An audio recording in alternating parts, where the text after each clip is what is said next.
आज के एक नए ब्लॉग नए टॉपिक पे आपको मैं अपने YouTube चैनल में आपको करता हूँ तहे दिल से स्वागत। दोस्तों आज के कि हम लोग जब राउंड ट्रिप लेके जाते हैं तो कभी भी कस्टमर से किस तरीके से बिल चार्ज करना चाहिए, कस्टमर से हम कैसे बिल लेना चाहिए, मतलब राउंड भी ट्रिप आप लेके जा रहे तो क्या क्या चीज हमें बिल में बताना चाहिए। तो सबसे पहले मैं बताऊंगा आपको कि आपने देखा होगा इससे पहले मेरा ब्लॉग आया था अपना क्या बोलते हैं हरिद्वार से, लास्ट ब्लॉग आया था हरिद्वार से, जो मैंने 2-2.5 मिनट की वीडियो डाला था आप लोग को सामने। तो दोस्तों मैं आज इस पे बात करूंगा। देखिए कभी भी ना एक कस्टमर की ना एक बॉन्ड बनानी पड़ती है, तो ये चीज आपको गौर से सुनना, आपके बहुत फायदे की चीजें है। बहुत सारे ड्राइवर को नहीं पता, बहुत सारे मैं ओला ओवर ग्रुप में देखता हूँ कि उसमें मैसेज आता है यहाँ जाने कितने पैसे लेना चाहिए, क्या क्या जोड़ना चाहिए, क्या क्या नहीं जोड़ना चाहिए। तो भाई आज कान खोल के दिल और दिमाग से शांति से ये चीज सुनना, आपको समझ आ जाएगी कि हाँ ये चीज जो नए भाई है उसको तो पूरा क्लियर होगा, अपने आप को सेटिस्फाई होंगे। और दूसरा वो क्या होगा, जो पुराने लोग हैं उनको तो पता ही है। तो भाई आप लोग को जिसको पता है उसको भी थैंक यू, और जो आप मेरी वीडियो को वॉच किए उसके लिए भी थैंक यू।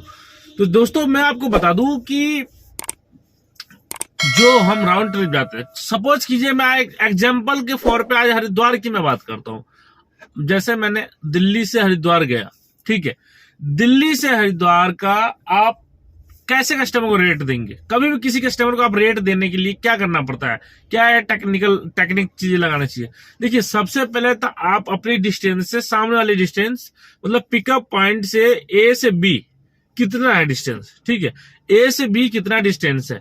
अगर ए से बी अगर सपोज ये 200 किलोमीटर है, एग्जाम्पल की मैं बता रहा हूँ, कोई इसमें एक्यूरेट नहीं सब है, एग्जाम्पल बता रहा हूँ कि 220 दिल्ली से हरिद्वार जाना, ठीक है, ये 200 मान लेते, 200 मान लेते मतलब रफ के हिसाब से 200 जाना 200 आना, ठीक है। अब आपने तो यही लगाया ना दिमाग, ठीक है, कि भाई कस्टमर यहां से जाएगा हरिद्वार, हरिद्वार से वापस हरिद्वार से दिल्ली आ गया, आपने यही चीज लगाया ना।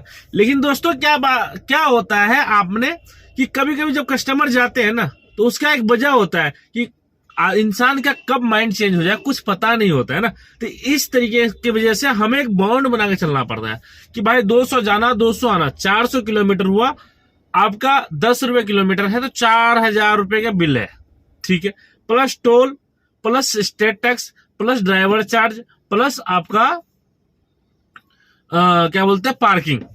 ये चीज तो आपको एक्सक्लूड में रखना हमेशा बिल, कि भैया जहां जितना लगेगा उतने का अपने पेन और कॉपी पे लिखो और कस्टमर के बिल एंड में थमा दो भाई, ठीक है। इस तरीके से आप कर सकते हो। दूसरी बात कि पेमेंट की बात आती है दोस्तों, कि जैसे आपने जैसे राइड एक्सेप्ट किया और आपसे डन हो गया, ड्यूटी कंप्लीट हो गया और आप लेके चलते बने, तो कभी भी ना भाई कस्टमर से ना आपको 40% पेमेंट आपको एडवांस ले लेने चाहिए।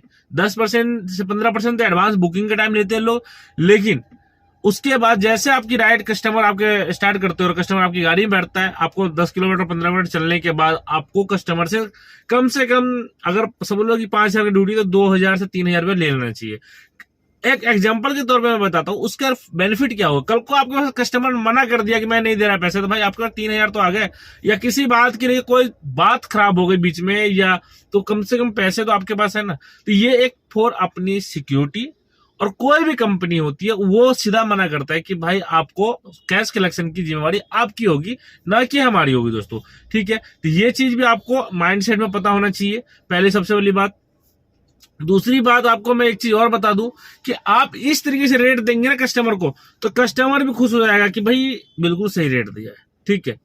अब एग्जांपल फॉर ये है कि मार्केट मतलब सारी खेल जो होता है ना डिमांड एंड सप्लाई का होता है, आपको ये चीज पता होगा। दूसरी चीज कि जब आप ये चीज करोगे ना तो आपको 110% मैं कह रहा हूं कि एक कस्टमर आपकी तरह एक्टिव होगा कि भाई या तो आप एक काम कर सकते हो ए और बी सी कस्टमर की लिमिट होगी ना 1 किलोमीटर की, कि भाई 400 किलोमीटर की गाड़ी चलेगी, इतने रुपए का चार्ज होता है। तो उसमें क्या होगा कि जैसे भी कस्टमर ऐड ऑन किया कि भाई मुझे ऋषिकेश जाना है या मसूरी जाना है वहां से, तो वो किलोमीटर बढ़ेगा तो उसके किलोमीटर का रेट बढ़ता चला जाएगा, है ना। तो आपको उस हिसाब से चार्ज करनी चाहिए मेरे हिसाब से, जो मेरा एक्सपीरियंस कहता है, जो मैं अपने कस्टमर के साथ इस तरीके से करता हूं, जो चीज मैंने आप करता हूं वो चीज आप लोगों के साथ शेयर किया दोस्तों। ठीक है, अब बात करते हैं कि भाई आपको कि किलोमीटर जो होता है किस तरीके से हम लोग कैलकुलेट करें। तो देखो दोस्तों, मैं आपको बता दूं, जो नॉर्मल मार्केट में रेट चल रहा है वो 250 किलोमीटर की लिमिट दी जाती है। आपने देखा होगा ना, आप लोग जो लोकल करते हैं, ओला उबर चलाते हैं, वो रेंटल कैसे वर्क करते हैं, 8 घंटा 80 किलोमीटर की लिमिट दी जाती है। तो दोस्तों इसमें भी कुछ ऐसा ही है। तो आपको ये लेके चलना है कि 250 किलोमीटर 3000 की लिमिट देनी है। ठीक है, तो इस हिसाब से जब आप देते हो ना, तो उससे क्या हुआ, कस्टमर को पता है कि भाई हमें 250 ही किलोमीटर चलानी है। अगर इससे ज्यादा चलेगा तो मल्टीप्लाई 10 रुपए या 10, 11 रुपए, 12 रुपए, जो भी किलोमीटर आप चार्ज करते हो, कस्टमर अगर डिमांड एंड सप्लाई का खेल है। मैं अभी भी ये नहीं कह रहा हूं कि ये रेट एग्जैक्ट है, रेट अपना अपना एक होता है, स्लैब बटा होता है, जैसे कि 18, 12, 10 जो भी हो, एग्जाम्पल की मैं बता रहा हूं, उसके अकॉर्डिंग आपको रेट अपने हिसाब से सेटल करने हैं दोस्तों, है ना। तो इस तरीके का आप चीजें बनाओगे अपने अंदर सारी चीजें, देखिए। और दूसरी चीज, सब कुछ क्लियर करके ही राइड स्टार्ट करने में बेनिफिट होता है दोस्तों।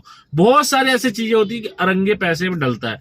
तो आप लोग से मैं ये रिक्वेस्ट करूंगा कि ये इन्फॉर्मेशन आपको कैसी लगी। अगर अच्छा लगा हो तो दोस्तों लाइक कर देना, अगर नहीं अच्छा लगा है तो डिसलाइक करके जाना, और वीडियो को शेयर कर दो नए ड्राइवर भाइयों के लिए, ताकि वो अपनी रेट अपनी कस्टमर को सही दे पाए। क्या क्या लेना चाहिए वो चीजें, जैसे कि आपको मैं बता दूं,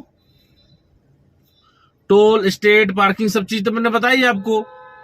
तो अपने जो भी मतलब एडिशनल जो होता है ना खर्च, वो बिल्कुल लेना। आप लोगों से रिक्वेस्ट है, मेरे पास 75 बार फोन आया दोस्तों।